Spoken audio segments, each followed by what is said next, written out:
So hi everyone, appreciate your time's very valuable. So I think we'll kick off. People are joining. Today's session is recorded, so if any of your colleagues have missed today's session, it can be distributed. And Becky's very kindly agreed to share the slide deck as well, so we'll get that arranged for you. So as I said, Happy New Year to everyone. Our first Wellbeing Talk of 2026. And I remember this time last year saying the first Wellbeing Talk of 2025. So how quickly does a year pass?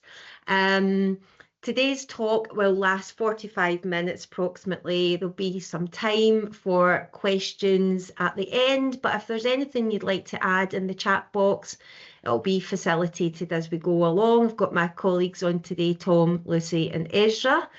And as I said, please encourage your colleagues, employees of your business, to sign up. We've got some amazing topics to cover for 2026. So today's topic is around money, finances, and it's real people with real issues. And I'm delighted to say we've got Becky Goddard-Hill with us today to present. Becky is a UK-based author, children's therapist and wellbeing specialist, who does a real focus on budgeting and helping people with real challenges. As I say, we'll be here to help facilitate, and I'll now hand over to Becky, and thanks for attending. Hi, good morning, everybody, and Happy New Year. I am really excited to talk to you about money matters today. And I know that might sound strange because often people think money is a difficult subject or an uncomfortable subject or a boring subject, but it affects every single area of our life. We all think about it every day. We all need it every day, and it has a huge impact on our well-being, but that impact can be positive. And I would like you to leave today with a real sense that you are more positive about your money, whether that's your money problems or the money you have got, or managing your money, and that you have more confidence about it too. It can feel really daunting to look at your financial situation, and that's why a lot of people don't. So just you spending this 45 minutes this morning looking at money matters will be a revelation to you. I am hoping that you will feel inspired to then go and do something about your financial situation. As well as being a therapist and a wellbeing author, I've been writing a blog called Family Budgeting for the last 18 years. I love to talk about money and help people feel better about their money. It has such an impact on mental health. So let's approach this with a real can-do attitude. We can make a change to your finances. We can make them better. It may just be baby steps, but it'll be steps in the right direction. We need a really clear head for this. So if you take some breaths in through your nose for count of 4 and out slowly through your mouth for count of 6 and clear your mind. So in and out. We do that 4 times. In and out. In and out. One more. In and out. You say to yourself, I can manage my money better. It all starts with a can-do attitude, because if you believe you can, you are halfway there. The other half is taking action. So we're going to look today at why we need to talk about money, why it's so important we don't just ignore it, the impact of money worries on our life, and why it's important to eradicate those worries or minimize them at the very least. Money and mental health, why the two are so interlinked, and how improving your finances will absolutely make you happier, far happier than buying that takeaway or that new outfit will. It's about overall well-being and long-term happiness that we want to look. That's what mental health is about, not a quick fix by spending. And then crucially, practical things you can do. These aren't huge things. These are small things that will all add up. And then finally, we're going to look at where you can get help if you are in debt, if it is impacting on your mental health in a really negative way, and if you need some support in planning ways out of the money difficulties you've got into. So First of all, why we need to talk about money. Well, it's really interesting, actually. If we talk about money, we improve our confidence around it because we are facing it. We're looking at strategies around it. And quite bizarrely, people with better financial confidence do end up better off. In fact, generally £58,000 worth better off in terms of net wealth. I am not promising that we will finish these 45 minutes and you will have £58,000 more in your bank. It won't work like that. But as you get more confident about money, you will make better choices about where to invest your money, where to spend it, and about managing your debt. It will hugely improve your finances if you start to have these conversations and you start to boost your confidence. That will impact you both practically and emotionally. And that is why we need to talk about money. It's a bit of a taboo subject a lot of the time, I am fully aware, and it needs not to be, because it's too important, too big, too necessary, and too impactful on our lives. Money is a huge concern for everyone. You might feel very alone in your financial struggles. You absolutely aren't alone. I know, because my blog's called Family Budgeting, that family budgeting is one of the most internet searched terms for a reason. Money is a worry for everyone, even people who've got it. You've got an excess of it, wonder what to do with it, wonder how to spend it, are they doing the right thing? But most of us do not feel confident when it comes to money. In fact, 40% of adults who've admitted it say they don't feel confident about managing their money in the UK. 20.3 million people. You are not alone. There is help out there. There are people happy to talk to you about this and who have shared lived experiences. The statistics, I can never say that word, I do apologise. The statistics also show that 11.5 million people have less than £100 in savings. Now that is problematic because life just happens, doesn't it? It just happens. Not everyone is in debt because they've overspent. Many people are in debt or struggling with money because of their life circumstances. I want to tell you a little story. My Auntie Jane, when she was about 55, her friend died, and her friend's parents, in their misguided wisdom, asked my aunt to take on her horse. My aunt earned enough to live, but she did not earn enough to have a horse too, but she felt she couldn't say no. And this horse managed to jam its jaw in a fence. It cost £7,000 to get that jaw fixed. My aunt didn't have that money. She also felt she had to save this horse for emotional reasons, and she paid that money. She got a loan. From that point on, her debt spiraled and she ignored it. She was emotional about her friend passing, emotional about her situation, and she ignored the bills that came in, the emails, the letters. She got herself in a real mess. To alleviate the stress and worry on her, she overspent. She went on holiday. She bought herself takeaways. She treated herself to days out and was very generous with other people at a time when she couldn't afford to be, and everything spiraled. It looked very negative, but she didn't really see how negative it was because she wasn't looking. She'd had no savings. That time she got a lodger. She hated having a lodger, but she was trying to do one little thing to bring in some more income. The lodger was very financially astute and made her face her financial difficulties. She was astounded at how much her debt had accumulated and how there was no way she could afford to carry on living in her house. She took some action. The lodger was leaving anyway, which she was relieved about, but it meant even less money coming in. She bought a mobile home. This was a brilliant idea. It released a lot of money that helped pay off most of her debts. She moved in there. She sold off possessions. She started to feel better. Bizarrely, she wasn't spending her money and treating herself, but overall she felt a greater sense of peace and more in control.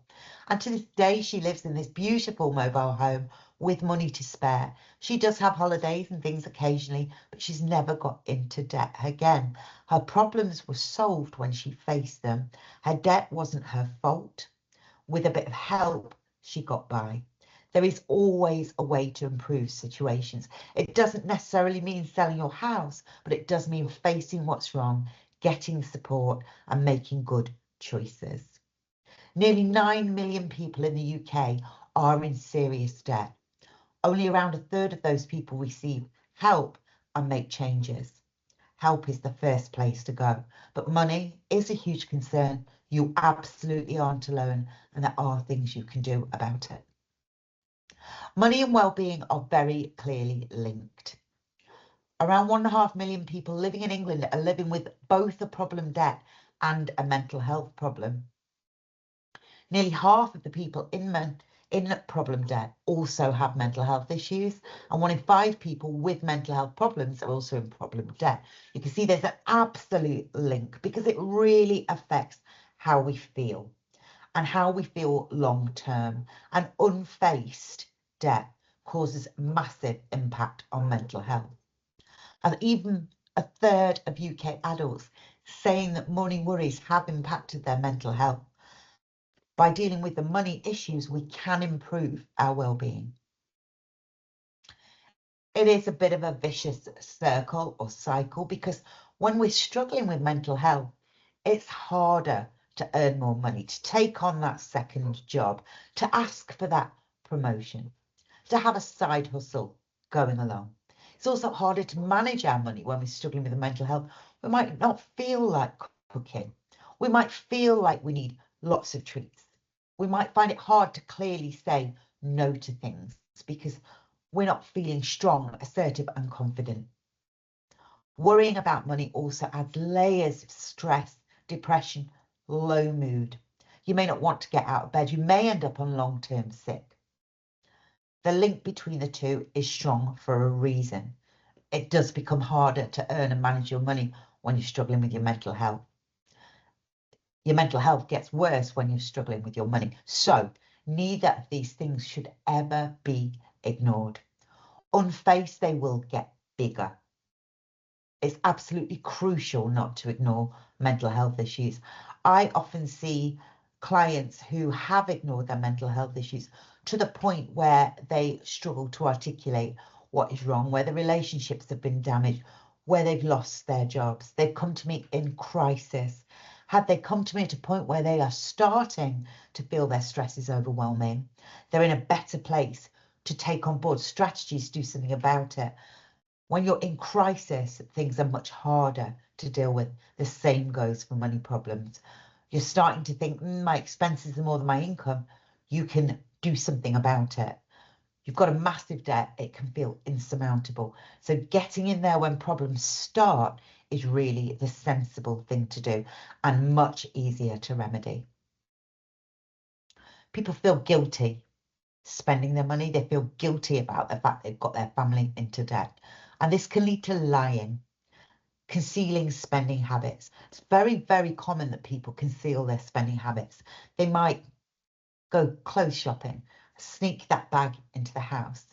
They might start gambling and hide it really well from their family because they are embarrassed and ashamed.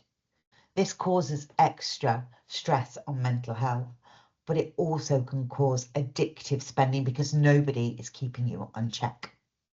People can feel huge amounts of fear. They're really scared of looking at their bank balance or speaking to the bank or admitting to their partner what they've done and how they've got their family into this trouble. And then they might feel ashamed. Particularly common for men, it's feeling ashamed of getting any mental health support or even talking over their feelings or their problems with their friends. Because for men, there is still that stigma and that barrier that they need to be able to cope. However, if we don't access help, our problems can spiral, but there are a lot of feelings of shame.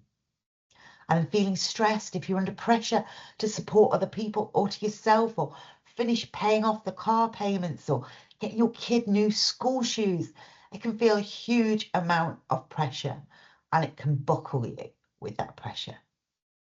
It's exhausting. Shame, guilt, fear, stress, pressure are exhausting. And if you've been experiencing these problems for a long time, you may feel worn out, inert, and feel like you can't take action. But it's the very time you need to take some action, because nothing changes if you don't change something. You might feel you have no confidence around money. You may not feel in control of it at all, but you are in control, because every time you spend, you are making a choice, and you have the ability to take positive or negative action. And I want you to feel more in control, which is why I'm going to share lots of really tiny, simple, but powerful little steps you can make to make your financial situation better. In therapy, when someone has a feeling like guilt or shame or fear, we say name it to tame it. Yeah. If you admit what is going on for you, your brain can understand why you're feeling so low or so stressed, and then you can do something about it. Name it to tame it. Avoiding, denying difficult things does not make them go away. In fact, they increase. Money troubles faced head on can be resolved. Look at the situation with my aunt. She was in a huge amount of debt. It was resolved. The process of facing them will also bring relief. You'll start to feel a bit more in control, a bit more powerful. And one action will give you a little dopamine hit. You'll think, that wasn't as hard as I thought. It will lead to the other.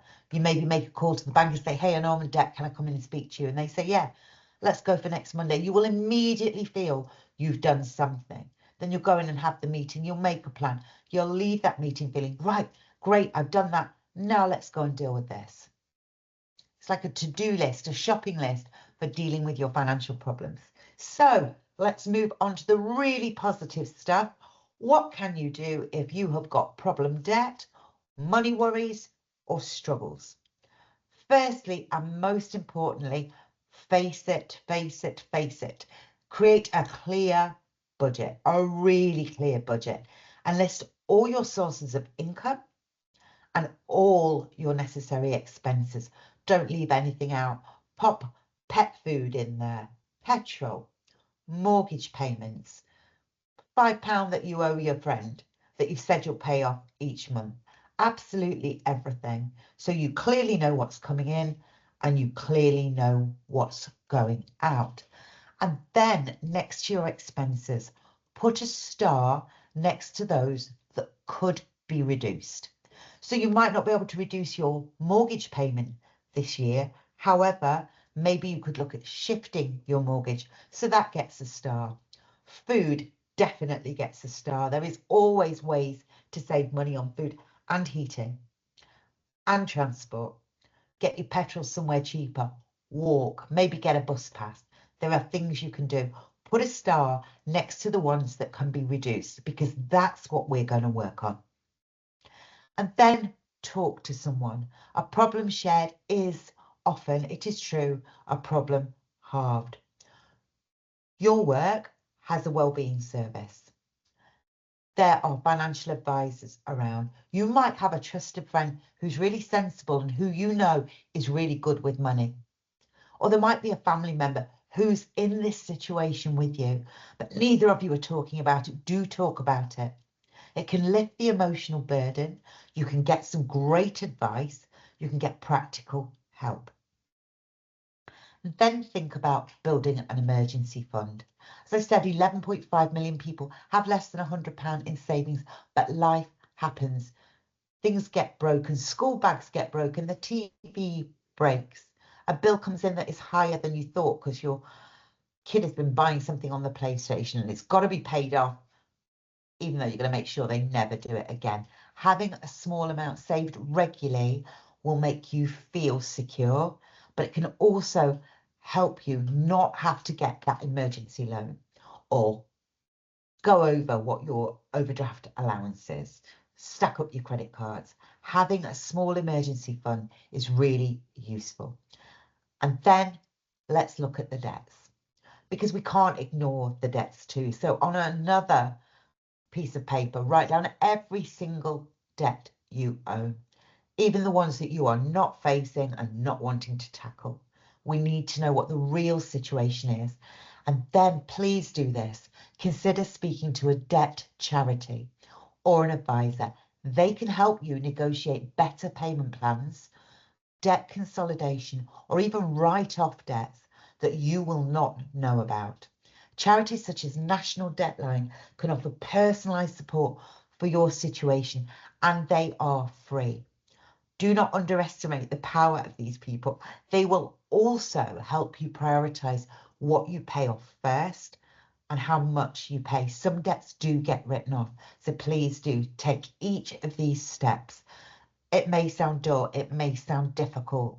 It will give you the clarity and vision you need to see exactly what you're dealing with. And once it's faced, everything will start to get better. So let's look at how to reduce your expenses fast. There are things here you could do today. Absolutely, you could do them today. And it starts with just one tiny action that will lead to another and lead to another.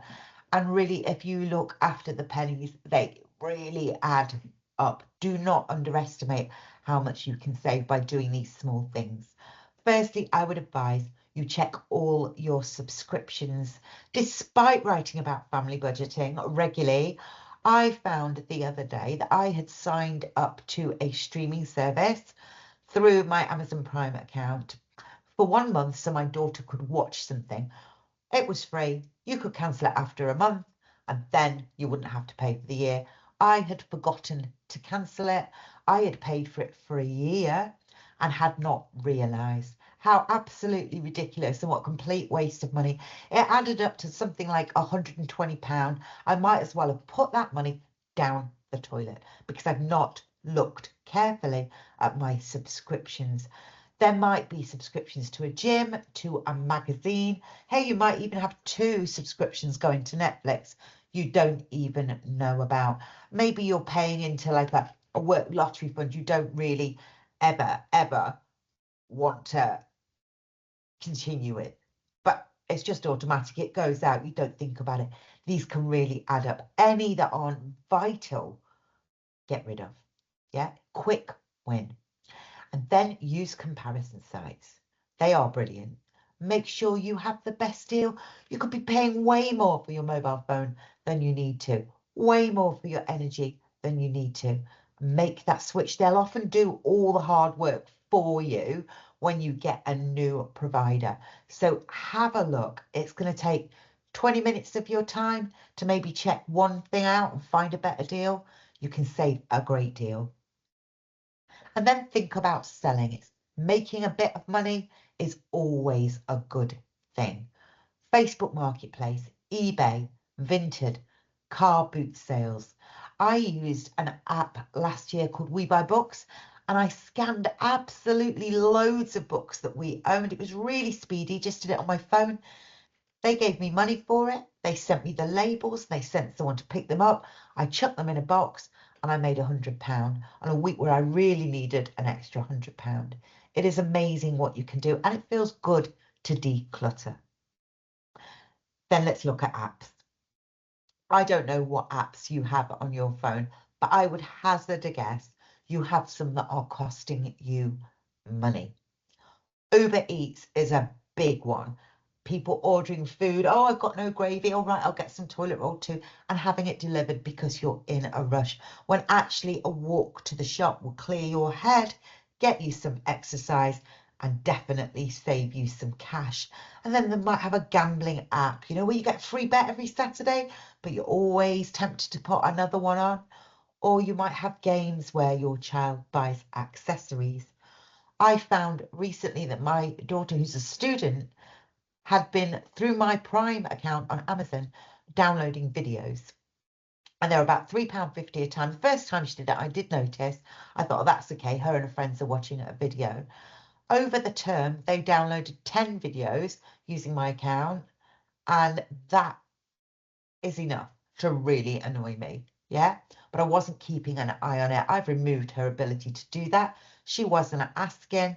Her friends' parents love accounts too. And you know what? They could do something completely different instead. Have a look at those apps and just get rid of them. Just get rid if you don't need them. This is really quick wins to reduce your expenses. Simple savings. Well, there are so many ways to make simple savings. I would really suggest you go to moneysavingexpert.com. The Martin Lewis site is full of simple savings. And there's some great blogs. Skint Dad, Family Budgeting, that's my blog. All sorts of advice out there on the internet. Ways to save money on food, ways to save money on heating, yeah, ways to save money on renovations or on driving your and tons of ideas. Spend a bit of time, even if it's just once a week, half an hour. Could look up some budgeting tips around this area. I like to talk about food because I know food is a massive, massive, massive expense for people these days. Meal planning is a game changer. If you decide on the weekend the meals you're going to have for the week, you can do one shop and buy in all that you need. This will save you doing lots of little trips to the shop in the week where you'll pick up that bargain or, oh, you fancy that. And it will keep you on track and it will save you time and money. I would, however, also suggest you have a little stock of standby easy meals. Some nights you might not fancy what's on your meal plan. You can't be bothered to cook from scratch. So having a frozen lasagna or pizza in the freezer will save you ordering a takeout. Takeaways are almost expensive as going out for a meal. But if you don't feel like cooking, grabbing something on standby from the freezer and banging it in can still feel like a treat. Reduce, remove streaming services. I've already looked at that one, but oh, please do. You don't need loads of different ones. So what if your kid really wants to watch a show on Apple, but you've got Netflix? Just have Netflix. It's fine. It's enough. They can go and watch it somewhere else. Yeah. Limit your streaming services. They're a big expense. And another big expense, of course, is the yearly holiday. Some people have more than one. I know, but holidays, wow, the expense of a holiday. Even if you think you've got a bargain, you're buying new clothes, you're buying sunscreen, you've got to get to the airport, you'll spend money drinking and eating whilst you're there. Holidays abroad are a huge drain. I know they're fun, but whilst you're tackling this, you're going to make a swap. Maybe you've got a great camping trip. Some of the best memories of my life are caravan holidays with my grandparents. Maybe you'll have a staycation where you stay at home and go and visit local places, you know, but you're not paying bed and board. Or maybe you go and visit friends that live somewhere nice or somewhere near a beach or somewhere in the countryside. Impose on them for a few days. They'll probably feed you too. It's still a change from routine. It'll still feel great, but wow, the reduction in your expenses. Meals in. They can be swapped. Meals in with friends are great. They're great fun. They'll say, what can I bring? You say, please bring dessert. Yeah, not a bottle of wine, bring dessert. Saves you a lot of energy. If they ask you to go out for a meal, say, oh, we'd love to have you over. Why don't you come here instead? It will save you a fortune. They'll probably invite you back to theirs next time. Save everyone a fortune. And there's little things like, if you are going to the cinema, I wouldn't advise it. It's expensive, right? Watch one of your streaming films instead. But if you are, take your own food. Gosh, the money that can be spent on things like popcorn when it doesn't need to be. Or crucially, eat before you go. Or say to your kids, nope, the treat is the cinema. It's not having food there as well. So it's one thing. The same if you go on a day out, take a pack up with you, eat before you go. And don't be a brand snob, not with supermarkets, not with food, not with clothes, not with your appliances. There is no need. A friend of mine works in a baby wipes company. She says all the wipes are made in the same factory. Some shops sell them for about £1 more than another shop. They're all made the same. They might have a tiny bit less water content. Aldi beans, they're fine. Yeah. Your kids are brand snobs about clothes. Get them to work for it. Do some babysitting or whatever. Or they just get what's comfortable, warm and fits. You start going down a brand route, it's hard to break it, especially with baked beans, I've found, and tomato ketchup. And in your home, oh my gosh, there's so much you can do in your home. You can turn the heating down. You can shower more than you bathe, put foil behind your radiators, install a smart meter so you keep an eye on things, close the curtains if you haven't got double glazing, an extra layer from the cold outside. Be like your grandparents and use a door snake under the door to stop the cold air coming through. Heat only the room you are using. Wear your thermal vest underneath your pajamas if it's cold at night. And hang clothes out when the sun's out rather than use your dryer. Every single thing in your home you can do something to reduce the amount you're spending. And it can feel amazing to know that you are taking control and reducing your bills. The money mindset of our grandparents is really useful. They reduced what they bought. They reused what they had. You know, they'd have a jar of jam. They'd keep that glass jar and they might use it as a vase rather than buy one. Yeah, really purposeful. Some old wellies of the kids use them as a planter in the garden. And they would recycle things. They would use them again or they would pass them on. Reduces waste on our planet. But also, if you give to other people, they are likely to give to you. I once passed a lady at the school gate a game that my daughter had stopped using that I knew her daughter had really enjoyed at our house. The next week she came in, bought me some old school uniform of her much taller daughter and said, would my daughter like it? If you recycle and share, other people know you're okay with it, will do the same. And make do with what you've got. You've got an iPhone 14 and it works. You don't need to buy the new iPhone. It'll give you a thrill for a few weeks and then it's just your phone, right? So make do, mend. Button off a shirt, little rip in a coat, mend it and find someone that can. And then be creative. You don't have to spend to have fun. You can have a board game night and invite your mates round. It can be a real laugh. For Advent, I didn't have an experience with my son rather than buying an expensive calendar. Every day he opened a little thing that was an activity with me, baking cookies, seeing the lights. There's tons you can do. And wait. If you really, really want something, wait until you can afford it. Now, this can be difficult, but when you finally get it, wow, it feels amazing. Shop wisely. Is your supermarket dearer than another one? Change where you shop. Have a good look round on the internet where something's cheaper when it comes to replace a perfume. Yeah? Get advice. Share what you have and take advantage of what is free because so much is free. Kids love a trip to the library. Your local council will probably put on events throughout the summer that are free to attend. Proms in the park, for example. Take advantage of what is free and do look on FreeCycle. People give stuff away to save the environment. It might be just what you need. And then let's have a quick chat about conversations around money. As we said at the start, it's great to talk about money. It helps us face it, helps us get inspiration from each other about ways to save. It can be very difficult to say, hey, I'm on a tight budget. Really hard, but very useful. I let my kids know this Christmas, we just moved house. There wouldn't be a billion presents under the tree. I went with 4. You know, something they want, something they need, something to wear and something to read is what we did this year. But because I'd had that conversation, their expectations were managed. I also told the rest of my very large family, hey, on a bit of a budget, because we moved house this year, still love to know what you want. And that mean they gave me suggestions like, oh, I like Lindor chocolates, or I'd love a book. They were giving me ideas. I still showing I cared, but I'd let them know not to expect the bigger presents. If you don't want to be open about money worries, you could always say this instead. I know, I'm sorry I can't make that. However, would you like to come to ours for a drink next week? Or, oh, do you want to go for a walk at the weekend? Offer an alternative. Say, sorry, I can't make it. People rarely ask why. Or you could say, we're saving right now. So how about this instead? And if you find saying no hard, which, gosh, so many people do, particularly when caught in the moment, try this. Put a pause, a little stop sign in place and say, let me get back to you, and then text your response. Because people will try when you're, oh, come on, oh, it'll be fun. Oh, you know, I'd love to see that show. Oh, we've missed you coming out for a drink.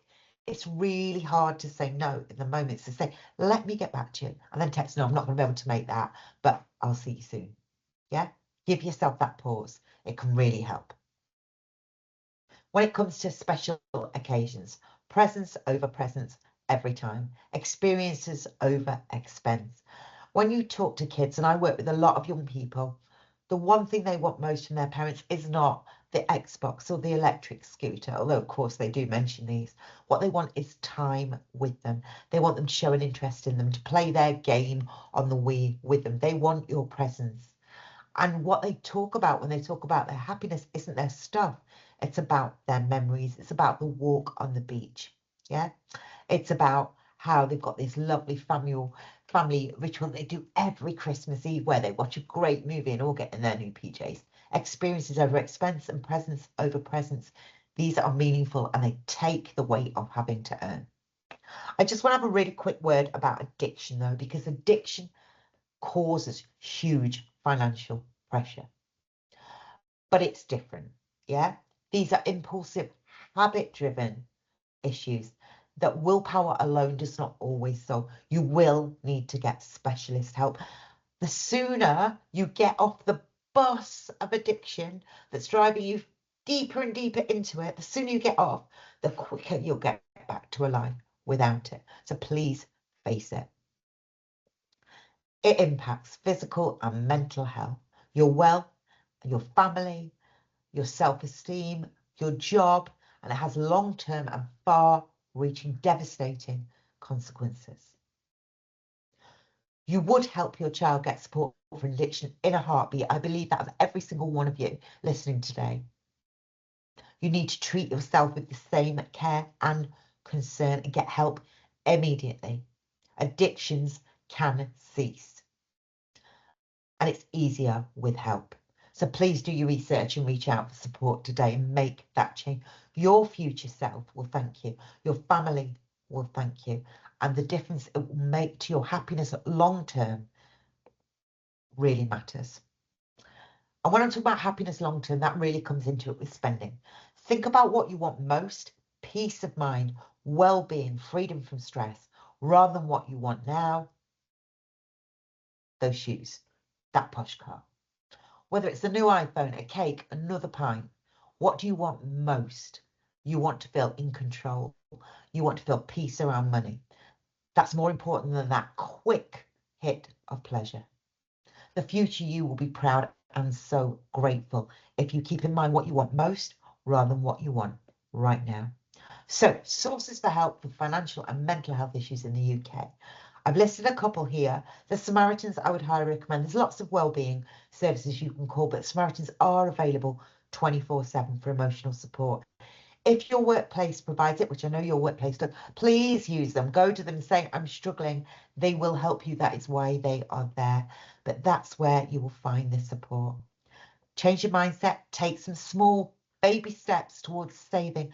You will start to feel in control and more positive about money. And that's what I want for you to know. You can do something about it. Thank you for listening to me today. I hope you feel inspired and a little bit more positive, and I hope you take some action and feel better off both in your mental health and in your finances this year. Thank you, Becky. I know that during your presentation you couldn't see any faces, you could only see your own slides, so I do appreciate that. Must have been a bit of a challenge thinking you were speaking to like an empty room, but I can assure you we've all been sitting here listening and putting in some questions in the chat. So if you're happy to answer these, one of the questions we've got is, how would you open up the conversation with a family member who you think is struggling with debts? Obviously, it's such a taboo subject. So how would you kind of have that chat with someone? Sometimes it helps to be vulnerable yourself. You know, when I've tried to talk to my kids about difficult things, for example, bullying, yeah, which is another subject. It's hard to say, are you being bullied? Just say, oh, do you know when I was at school, I found this really difficult.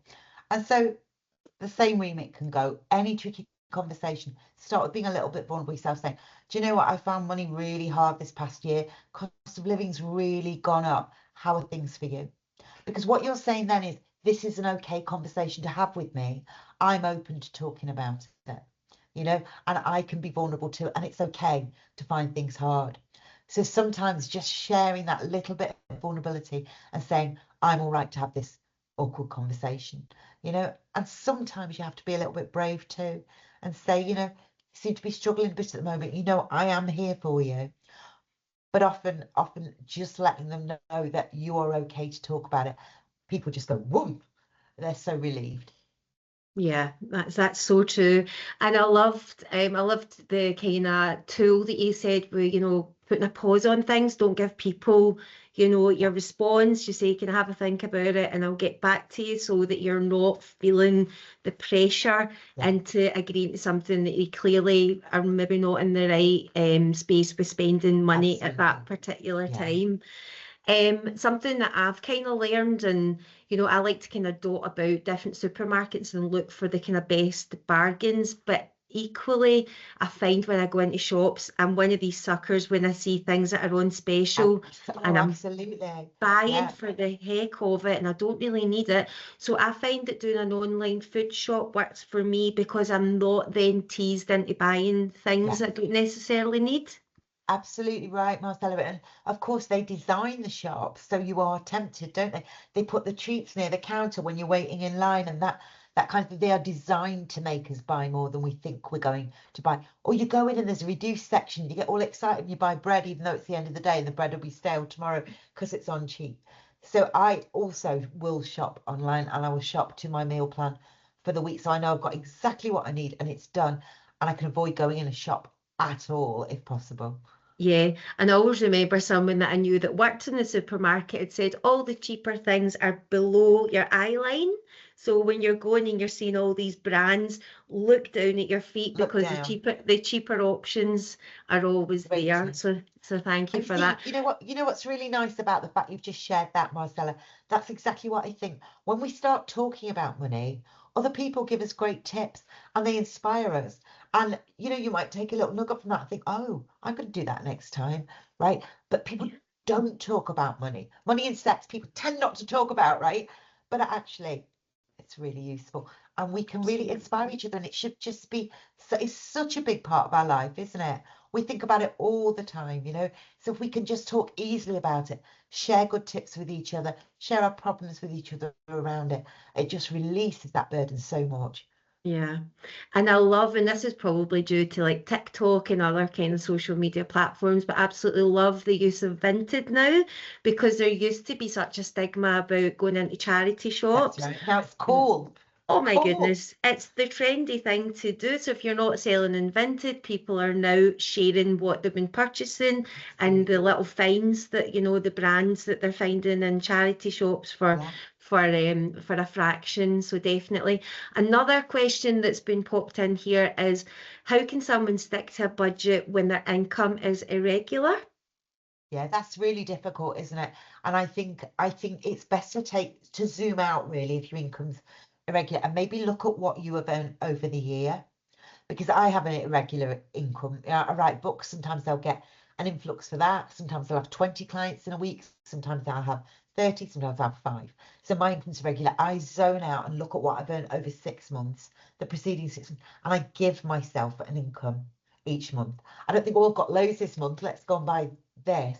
I will give myself an average of what I'm earning over a longer period. And I find that's an easier way to do it. Otherwise, yes, it's feast or famine, isn't it? It's like, oh, I've got loads, and then I've got nothing, and that's no way to live. That's quite scary, and it makes you feel quite anxious. I think about, is enough going to come in this month? And what about, are you an advocate of, I see on Monzo, you can have like different pots for different things. Is that something that you would kind of promote, or what's your thoughts on that? I think it depends on your personality, whether that will work for you. You know, some months you might go out to eat a bit more, you might be away for a week. It doesn't always work out for people, but if you've got quite a regular life, that can be quite helpful, I think. But definitely allocating what your money is for can help you feel a bit in control of it, because otherwise, particularly with food shopping, you can think, oh, I'll just go and top up or do this. If you know you've only got £200 for food for the month, you will really think about how you spend that. So it can be very useful for people to allocate clear pots for clear things, but I think it depends on your life and your lifestyle, really. Yeah, for sure.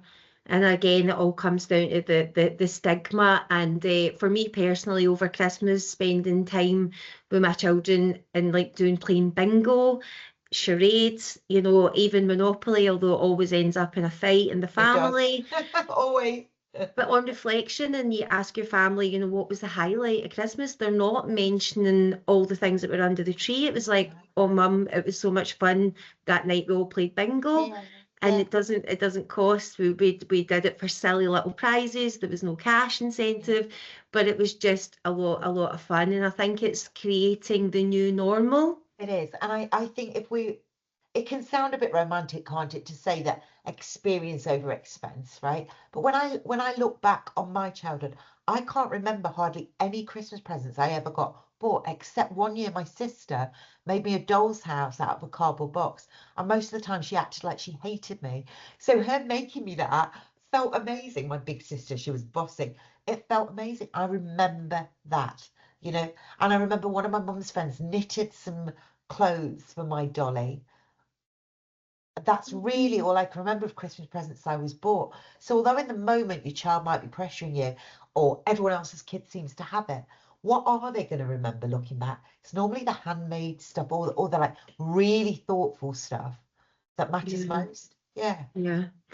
So for people who are maybe thinking the dreaded day is going to come when the credit card bill lands, after maybe being over Yeah. exuberant over Christmas, what would your main tip be to people who are in a position where they have maxed out credit cards, potentially moving money around from card to card? What would you say would be the kind of first couple of steps to I would kind of get your head around that? First of all, face it. The absolute number one, face it. Do not ignore it and think, oh, I'll deal with that later, because it's hard. Things just accumulate, don't they? Debts just accumulate and get worse. So face it, face it, face it. If possible, face it with somebody else. If you need a bit of guidance and advice. And if you really don't know what to do, talk to your bank or go to one of these debt line insurers, because they will help you. They want you to pay it off. They don't want to see you in court. They want you to pay things off, and often arrangements can be made that are manageable, but only if you talk to the right people. Yeah, we've certainly seen it, firsthand here at the charity, the link between financial distress and people suffering with their mental health. Definitely. And we always say there's always an answer. Always an answer. And So we have people will definitely help you. And these financial organisations that you owe money to want to help you. They still want your business and they want their debts paid off. But they're not going to do that by threatening you, because often they'll end up with nothing if you end up bankrupt. They want to sort it out and they will make changes. I remember a few years ago having to ring HMRC, different situation. I'd not been able to pay my tax bill fully and I was dreading it. They couldn't have been nicer. They put no interest on it and they arranged a payment plan. Within 5 minutes of that phone call, the weight off my mind was enormous. And the person I spoke to was very real, very human, and wanted to help me and reassure me that many people end up in this situation. They'll have seen it before. There's nothing to be ashamed about. We all end up with money troubles at some point in our life. It's what you do about it is what matters. Yeah, and another question that's came through is probably more about kind of future proofing, but how would you approach speaking to parents about their care costs potentially and pensions? That's really tricky, isn't it? I think a lot of my friends at the moment with older parents, so I'm in my 50s, they have got older parents who are becoming increasingly unwell. They're sitting in these lovely houses and they're thinking, that's all going to pay for their care. There's not going to be any inheritance. We should have had a conversation 10 years ago about this. Should they have downsized, released that money, put it in trust for the kids? It's really difficult to bring up these things with parents. I think it's best to bring them up and just say something like, a conversation that I've been thinking about the future and money. Have you? Just introduce it, because often people don't want to think about getting old and ill, but they do get old and ill, and it's what's going to happen there. So I would just say bite the bullet with that one and have that conversation, even if it's awkward or uncomfortable, because further down the line it can cause, if they've worked all their lives to buy a house and every penny from that house then gets spent on their care costs when they could have put in a contingency plan, that's quite heartbreaking for them too. But they may not want to face the fact they're getting older. So you introducing that subject could, in the long term, make everyone happier. I suppose it's the education. It's like, the early intervention before crisis. We talk about that a lot all the here time. here at the charity. And it's more like, teenagers, they don't know how to budget with their money. They don't, you know, money just is like quicksand through their fingers. So what kind of tips would you have then for parents for educating their kids around money at an early age? Well, I obviously, because I've been writing about this for so long, I bang on about it to my kids a lot. But I get them to understand my expenses, because then when they do ask for more or want more, I can be very clear. I need that money for that. I need that money for that. But it has also made them think about what they need to spend it on. So when they've gone off to university, for example, I have sat with them and looked at what they've got and said, okay, if you go out 4 times in a week, there's no money for food. You know, there's no money for and help them budget for certain things. Like, that's your food money. There'll be £20 for going out, you know, and things like that. And really made them sit down and look at it.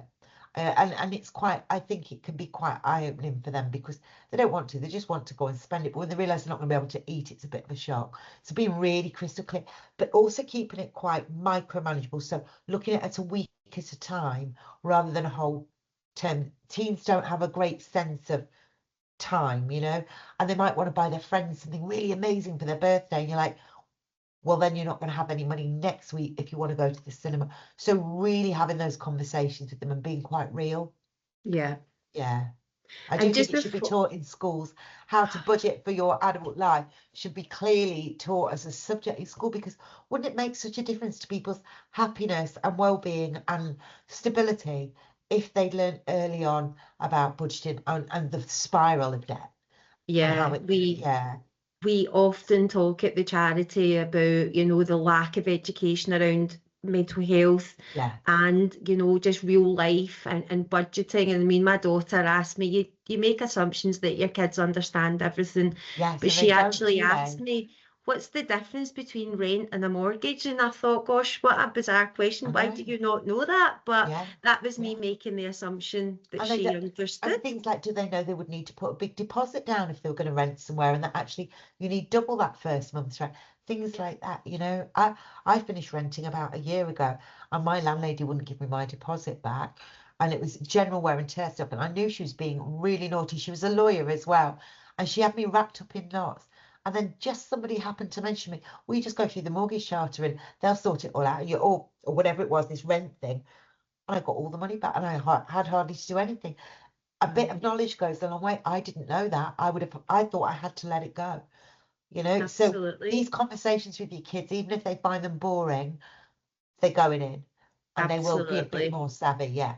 Well, today you've certainly raised awareness. We've added all the resources that you spoke about. I hadn't heard of Skint Dad, so Skint Dad has been added in there. Skint Dad's amazing. He's a really savvy chap, and you know, he lived in a very expensive part of Essex near London, and he actually uprooted his entire family and moved to Hull, because, you know, in the north of the UK, because it was a lot cheaper, and their lifestyle's gone up amazingly. He's a really interesting bloke, but he comes up with the craziest ideas, but some of them are fabulous. So yeah, Skint Dad's good. Fantastic. Well, thanks for sharing. There's no more questions that you haven't kind of already covered, Becky. So just on behalf of myself and everyone that's on the call today, thank you so much for your time.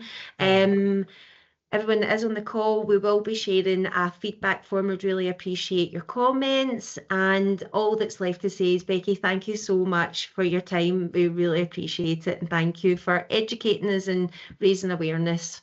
You're very welcome. You take care. Thank you. Bye, everyone.